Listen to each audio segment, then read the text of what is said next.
we just start cooking. I've actually got the oven on. Very often I forget to put the oven on, but the oven is on.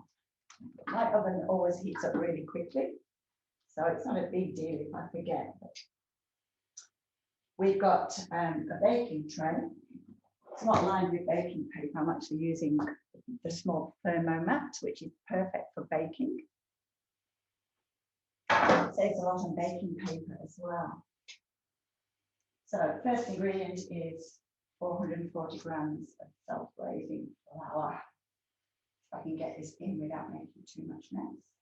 2 tablespoons of caster sugar. I've actually got icing sugar. And if you've got a Thermomix, you know that you can make all your own caster sugar, icing sugar, and even brown sugars from just a base sugar. Doesn't really matter that it's icing sugar, it's just a sweetener. And if you were making savoury scones, you just omit the sugar. Pinch of sea salt and some butter. This is actually a batch of previously homemade butter. It's great if you can, when it's reduced, because then it makes making your own butter very economical indeed. 6 grams, perfect, of butter cut into pieces, and then we're just going to mix this. So 5 seconds at speed 8.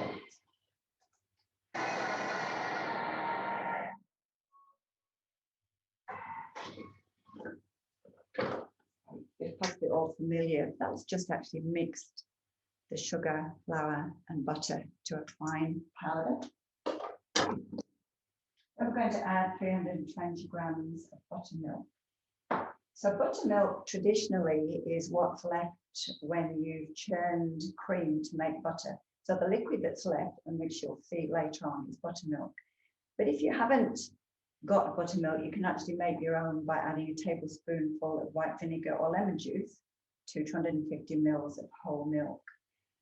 Even the buttermilk that you buy in the supermarkets now is probably cultured, so it's not actually true buttermilk from churning cream into butter. So I'll just put buttermilk in there. It's good that I weighed it because I forgot to tare the scale. And we're just going to mix. So 20 seconds at speed 5.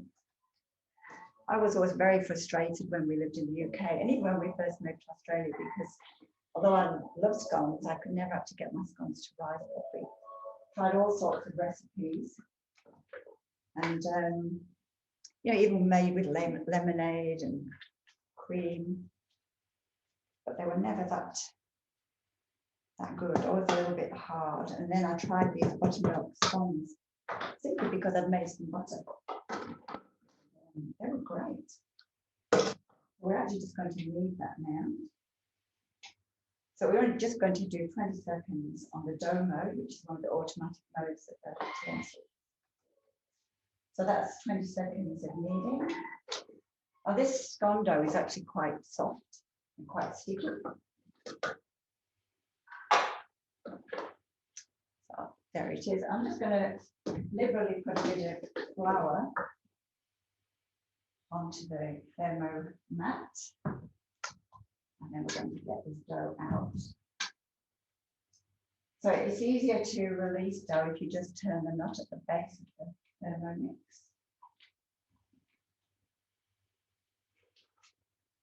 And there's obviously always some left in. So I just tend to use the turbo mode. So we'll just go to the home screen, swipe across. Turbo here. It's half 1 or 2 seconds, but 1 second is fine. Go back to home afterwards. And what that has done, it's sent the dough that's on the blades to the side of the bowl. So the blade's clean, and I can now just get out that last bit of dough. I'm just going to put a little bit of flour on here just to stop my fingers from sticking too much. And we would just press that out to about 2 centimeters thickness.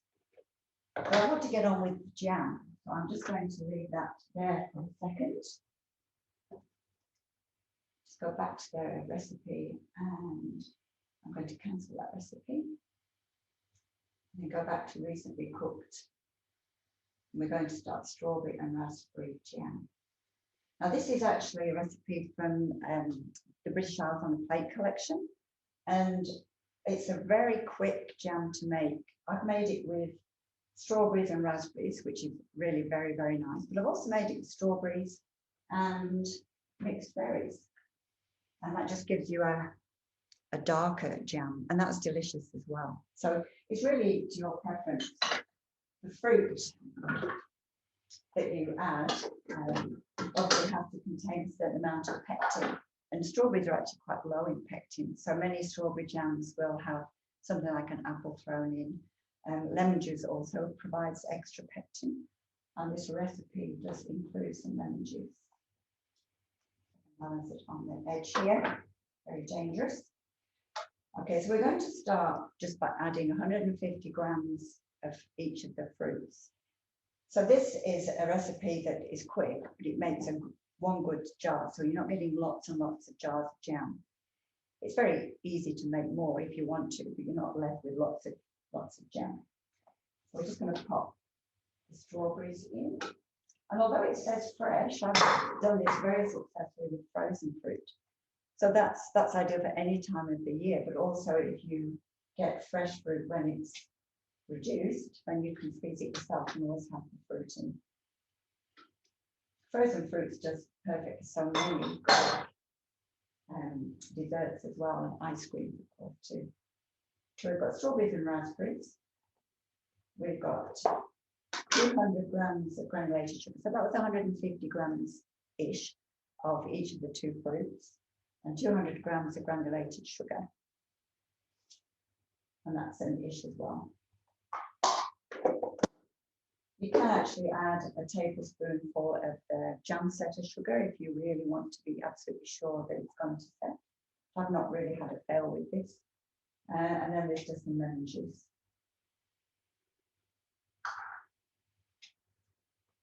We're going to put a simmering basket on the top. This is just to let the steam escape.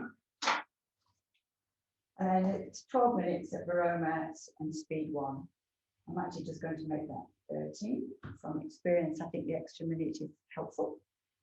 And I'm just going to speed it. And whilst that's cooking, I'm just going to press out the dough, the scones. So the other thing you need when you're cutting scones is to have a little pot of flour so that you can dip your cutter in. The other trick that I learned was that you need to have the scones actually touching each other on your tray, so that when they rise, they actually push each other up rather than spread out. I can actually start smelling the jam now. It's great when they have smelly vision and you can actually smell what's cooking as well. So Carole, do you sometimes put things like sultanas or different things through your scones? You can do. We actually like ours to be plain because we love it with jam and cream, but you can put sultanas. Dates are really nice in scones. And you just do that at the initial, when you're mixing through? Not the initial mix, because that would just blitz your additions. You would do it probably whilst it's on that 20-second knead. Oh, yeah, yep. Beautiful. Okay, so the other thing that you can do to just finish off your scone is to just add a little brushing of egg or egg and milk, and that will give it a nice browned top.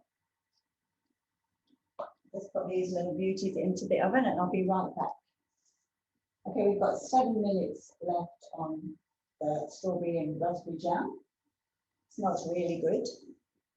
So let's talk a little bit about whipping cream and making the butter. So obviously whipping cream is really easy in your Thermomix. You're going to be using your butterfly whisk, which is a maximum of speed 4. Whipping the cream, they suggest a speed of 3. And actually making butter would be taking it up to 4. But if you're making butter, then you do end up with buttermilk. And that's the traditional buttermilk because it's from churning the butter. So when you make butter, then you go through a rinse. So you separate the solids from the buttermilk. I'm going to need a jug for that actually. And then you rinse the butter, and this just gets rid of some of the liquid. I found that if you rinse it twice, then the butter lasts longer because, as you may have found out, butter can go a little bit rancid. So when you've cooked your jam, there is a way of testing whether it's reached its setting point. I've made this so many times, I'm confident that this will set. But if you have a saucer or a small plate in your freezer and you pour just a teaspoonful onto the saucer, bring it out, it's very cold, and just give it a few seconds to cool down. If it forms the skin and goes a little bit firmer, you know that it's ready. So I really wish you could smell this. I hope I don't pour it out of the bowl, but so I'm just going to use my trusty jam funnel. This is one of the best accessories ever. You can use it for all sorts of things, not just jam and sauces, but nuts, flour, all sorts of things. We're just going to pour this into a jar. It's a little bit more than one jar full. And of course, it's very hot. I'm just going to put that to one side. Grab yet another bowl. This is one of the perks of being a consultant. Yeah, I must admit, since I've become a consultant, I've enjoyed everything about it, really. It's great to connect with people. The extra income is good. Make lots of new friends, and really there's a lot of personal development, because at one time I would never actually have stood up in front of people and done anything like this. So it's actually really good fun. We're going to cancel that recipe, we're done. And we're not actually going to use a recipe for cream, although it is in Cookie Dough. It's just speed 3, insert your butterfly disc. So your butterfly whisk just sits on top of the blade, and if you give it a little twist clockwise, then it won't come out. So you can actually whip probably from 200 grams of cream. Swipe across and use the scales. During a guided cooking recipe on Cookie Dough, the scales come up just automatically whenever you need them, but you can always access the scales even whilst you're in a recipe by swiping across or touching the 3 dots at the top. So let's go with 400 grams. Okay, so we're just going to do this manually. Go home. We're just going up to go up to speed 3. So your Thermomix actually talks to you. You get to know the sound of your Thermomix, and I'll be able to tell when this starts to thicken.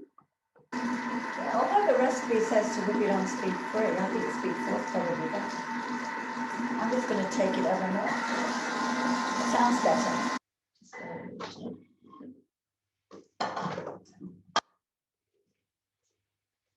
So there is the cream. You can see that it's a fairly thick consistency because it's not moving. I'm just going to pop that into a bowl.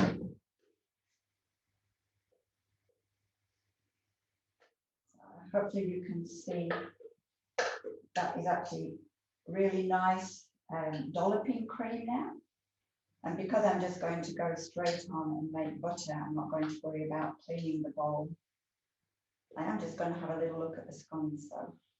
When you're thermomixing, it's always good to think about the order that you're making things. That way you can get away with cleaning the bowl as little as possible. But you have actually now got the pre-clean mode, which makes life a lot easier as well. Okay, so there we have our scones freshly out of the oven. I'll just pop these on a rack over here. Yeah, the TM6 comes with a pre-clean mode, which has got 4 different cycles. So you can do a universal, or you can do a dough clean. You can do fat and caramel, or you can do browning, because the high heat mode and the TM6, which caramelizes meat and onions, even when you're sauteing rice for a risotto, you get a little bit of burn on the bottom, which of course adds to the flavor, because then you deglaze with some liquid. I hope you spotted the deliberate mistake there. Didn't put the butterfly in. It's in now though, so I'm going to make sure that butterfly is okay. Put that on to stop the splash to start with. So here again, you'll hear the noise change. You'll hear the sound of the Thermomix change. You can hear the cream get thicker, and then it starts to make a, well, you hear it. It's a different sound as the buttermilk separates from the butter. And it's going to start jittering a little bit. Just about to go.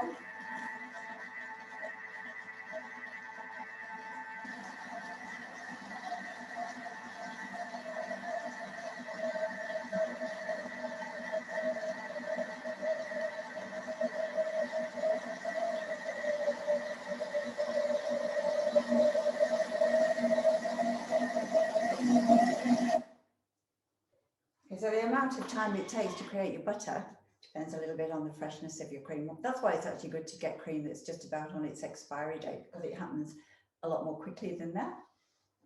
But you do get there in the end. I found when I've tried to use up, say, half a carton of cream, it's not been as successful. But you can see hopefully the butter solids there. We then have to take out the butterfly. And we're going to use a simmering basket to strain off the buttermilk. So your simmering basket's got all sorts of uses as well as for steaming. So this is real buttermilk. So you can let it drain for a bit longer if you want to get every last drop out. Because we're obviously aware of time, we'll just keep this, which is it's just over 200 mils. So now we're going to add 500 grams of chilled water, ish. I'm going to put the lid on, the measuring cup on. Just give that 10 seconds. We'll take that to speed 3. So the water needs to be cold, obviously, because you don't want the butter to get into the water. You want the water cold enough to just wash the butter.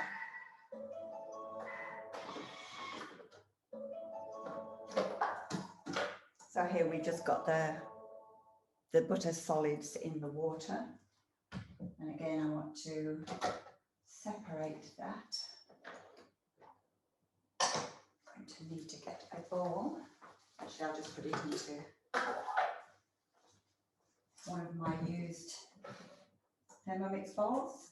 So this is not buttermilk, but it does still have some goodness in it. So if you wanted to add this to something you're cooking, making a soup, then you're actually adding some extra nutrition. There's quite a lot of protein in buttermilk as well, because you've got the protein that separates, and you've also got the protein that stays in solution.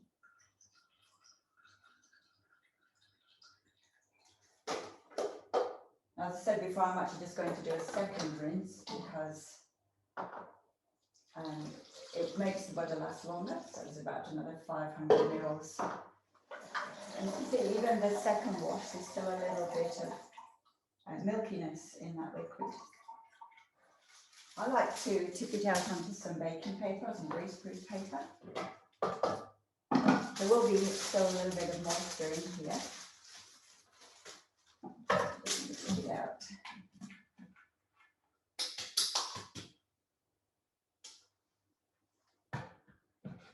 So there is our homemade butter.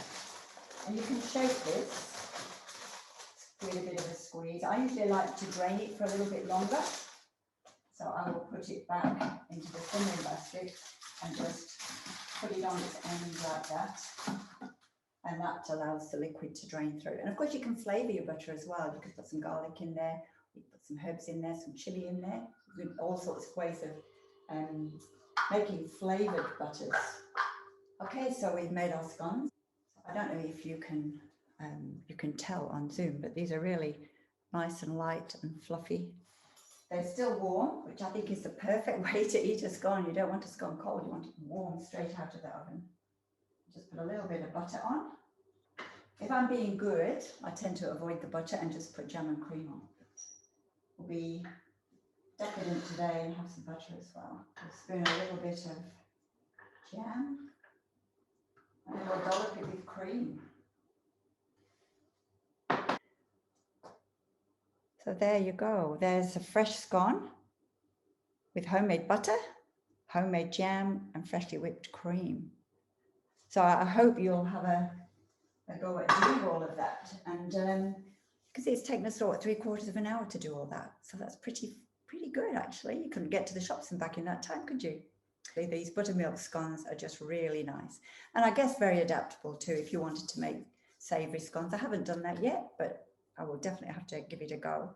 So are there any other questions in the chat box, or does anybody want to come off mute and ask any questions? You're going to make some scones right now. I just want to say thank you so much, Carole. That was awesome. So I'll put myself back on mute for anyone else's questions, but I just wanted to thank you for all that. I'm sure we're all off to make scones. Oh, I think you can't go past a good scone. And they're actually, as I say, I struggled for years and years and years. And my mum always used to make good scones, but I just could not make scones. And I even resorted to using a packet mix for a while. And they were okay, but I always felt so guilty when people said, oh, these scones are nice. And they're like, oh, okay, they've come out of a packet. But, you know, you don't know what's in packet mixes, whereas you know exactly what you're putting into your own home baking. And it's just so satisfying. Just so satisfying to produce some scones and for everybody to say, these are good. Thanks, Carole. I just made my scones while we were going through, so very happy. Oh, fantastic, Yvette. And off to eat with my kids. I've just spotlighted you a bit. Do you want to show, I know you briefly had the camera on them. Do you want to show them off again? Oh, wow. Oh, beautiful. Oh, and so nicely cut with the hexagonal cutter as well. Thank you. Well, if anyone does have any questions, you can pop them in the chat box, and hopefully we'll get to do another of these workshops face to face in the not too distant future. I think we've been really lucky in WA that you know, the COVID didn't really take off, so we've got a lot to be thankful for. And yeah, if you want to have any more information about anything Thermomix, I'm always happy to help. All right, I will say ciao to all of you. Thank you so much for being part of the workshop, and talk to you all again soon. Enjoy your scones. Bye.